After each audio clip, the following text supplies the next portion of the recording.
Hello, everybody. So I figured it'd be a good thing to focus on a loser today because the portfolio has been filled with winners, and the size of my MicroStrategy / Bitcoin and Tesla position is just ridiculous in the portfolio that at this point sometimes I wonder why I cover over stocks.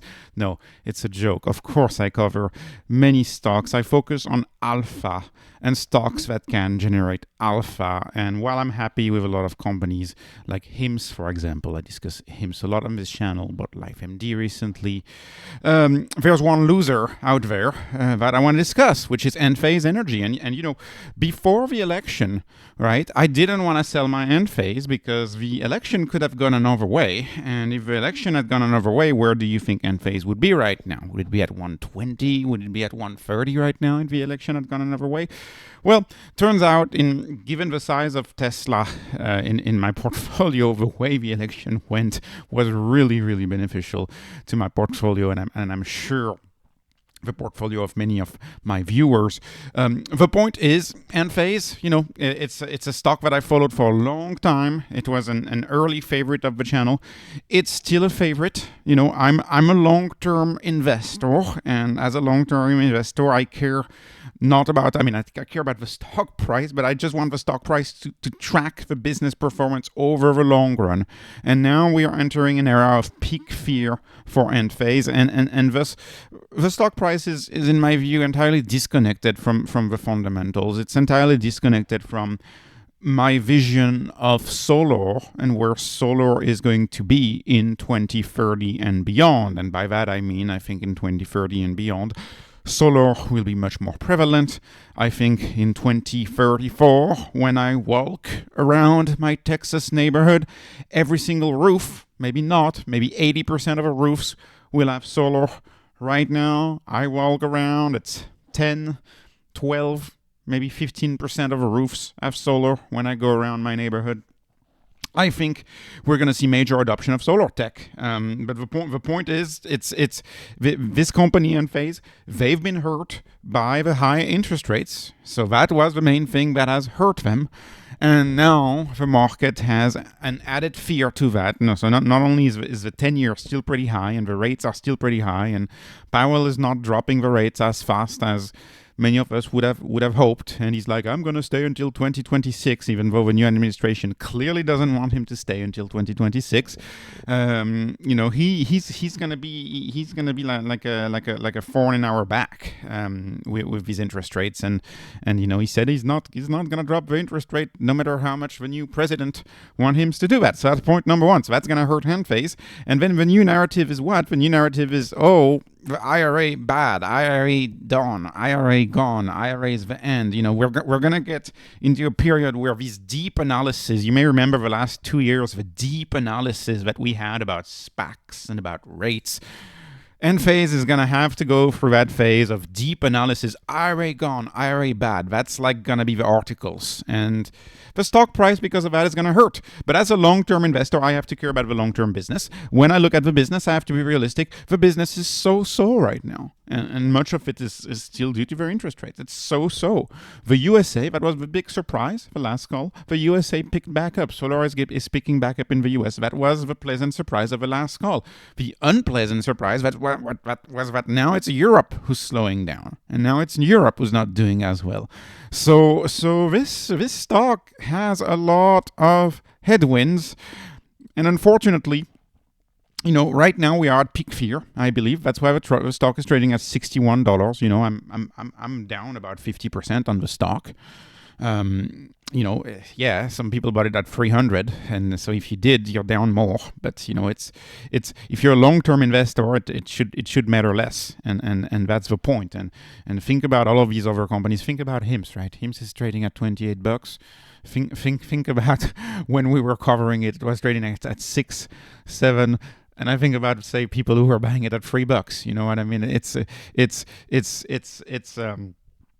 you know, when you have an exponential asset, sometimes it's gonna go through a valley of despair. That's what's going on for Enphase right now. We are entering that valley of despair. What am I doing? Many of you in the comment section have asked, what am I doing with my Enphase position? Am I selling at peak fear? Right now, I think it's peak fear. No, I'm not selling at peak fear. I will revisit whether I sell Enphase or not during the Christmas season. Probably December 26th is when I'll make a decision whether I sell it or not. And why December 26th? Because if I sell it December 29th, it's not going to settle and I can't tax loss harvest. Tax loss harvesting deadline is probably December 26th, roughly, maybe December 22nd or 23rd.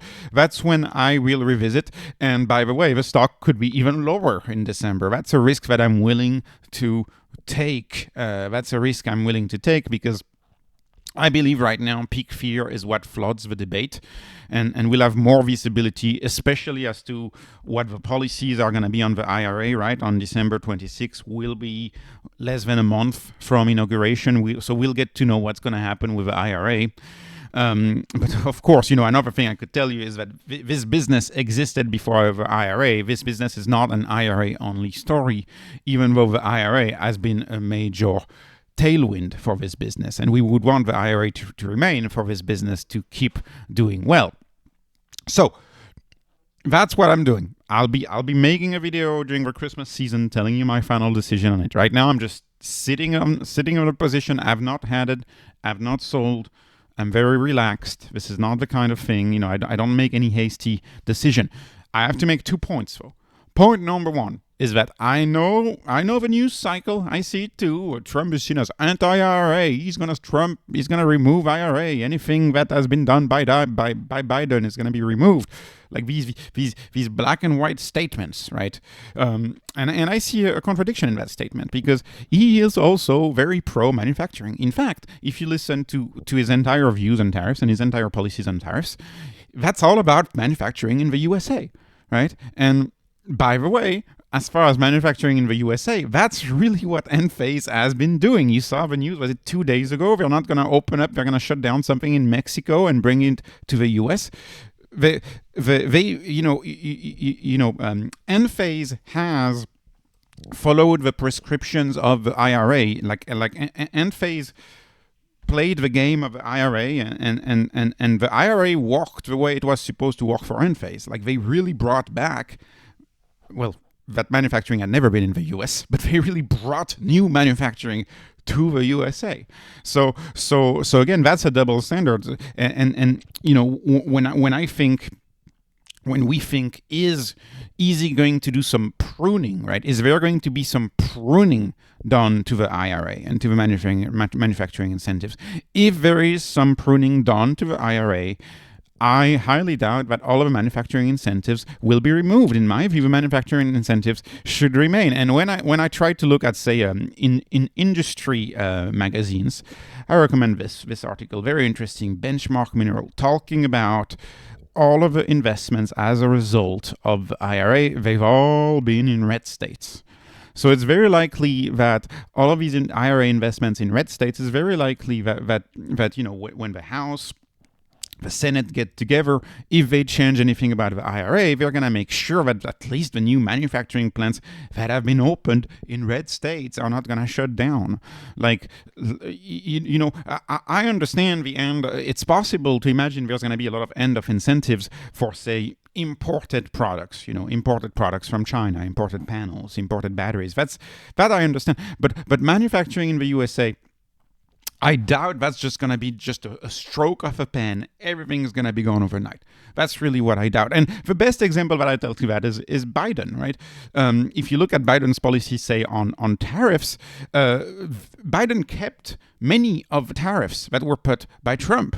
They were kept. So at some point there is the headline, but there is also the political process. And my guess is that a lot of the manufacturing incentives are going to remain. And of course, we know for Enphase, it's that 11 cents per kilowatt hour of AC, kilowatt hour AC manufacture. That's that 11 cents IRA tax credit, direct pay IRAs that they get. That's where this company gets its very high gross margin.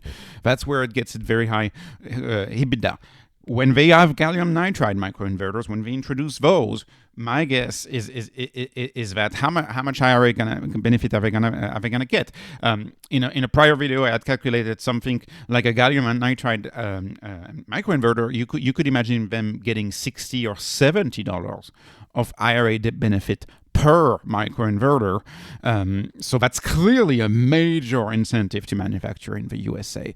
And so, maybe the IRA is replaced, but maybe there's a new pro-manufacturing bill that's introduced to help out those new plants that were created. Anyways, it's peak fear right now. Trying to be rational about it all is not going to help us figure out where the stock price is headed or not. Over the long run, my vision of solar has not changed. Nothing has changed about the technology. Nothing has changed about the fact that most home roofs can create more than enough electricity to power themselves and to charge the electric cars and to power many of the other appliances at home that we may have in the future. There is still the very real fact that at some point, very high energy produced by solar at home also means that you can produce your own water at home, air-to-water generators. You can disrupt not only your electric utility, you can also disrupt your water utility. There's many things that I have not explored. The demand for electricity is just going to be insane, and I think Enphase over the long run is going to benefit because it just makes too much sense. You have a roof that could produce 10, 15 kilowatt hours at the peak of the day, and there's nothing on those roofs. That power is just sitting there. There's a return on investment to be made, and so maybe the valley of despair takes Enphase lower than 61. I don't know, but if you're a long-term investor, it should not matter.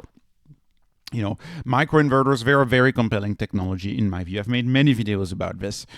No one complains about our homes essentially being filled with inverters everywhere, from laptop to phones to TVs. I find it funny that when it comes to solar, the criticism about the triple penalty and the triple conversion from AC to DC, for DC to AC, back to DC, the triple time, the multiple round trips that you make. That's what we do for every single one of our appliances. The home as AC into the wall. That's why Enphase is an AC coupled system, because the home has AC into the wall. We're not rewiring our homes, putting DC into the wall everywhere because it makes more sense and it's more energy efficient. The standard is AC. That's why Enphase is an AC coupled system. Looks like Tesla is gaining some traction, of course, with Powerwall 3 and their hybrid approach to it.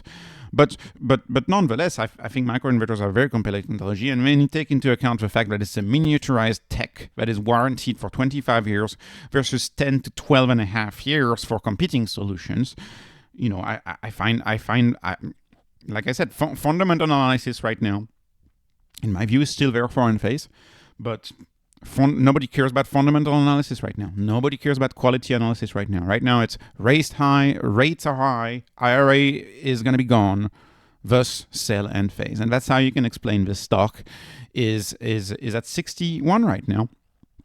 It's not solar's first valley of despair. They had a really big one after 08, 09, and it lasted many years. And then we had to wait until 2015 for solar to explode again. This is not the first valley of despair that solar is having.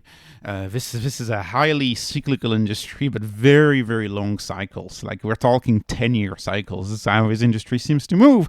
And I'll conclude this video knowing full well that this may be the last time I'm able to say this, but I'll conclude this video that if you go back to the max from their IPO to 2024, Enphase has still outperformed the Nasdaq.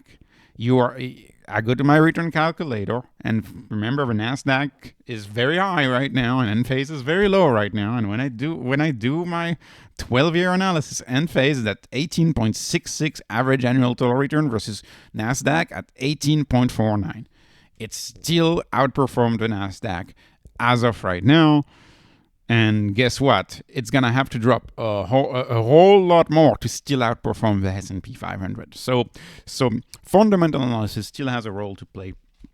As far as what I'm doing, I am not making any quick decision. My decision will come during the Christmas season as to what I do on this one. Right now, it's just sitting cozy on the account, and you know how good I am at not looking at the values up or values down. It's just sitting there. We'll see. It's a long-term investment. It always was a long-term investment. I would love to be in a situation where I tell you in Christmas 2024, where I tell you, hey, I decided to not sell it because whatever reason will be then, and I will tell you then. So anyways, this was not financial advice. This was not investment advice. This was me being open about one of my losers. Just entertainment, no financial advice. Please like, please subscribe. Thank you for watching, and have a wonderful day.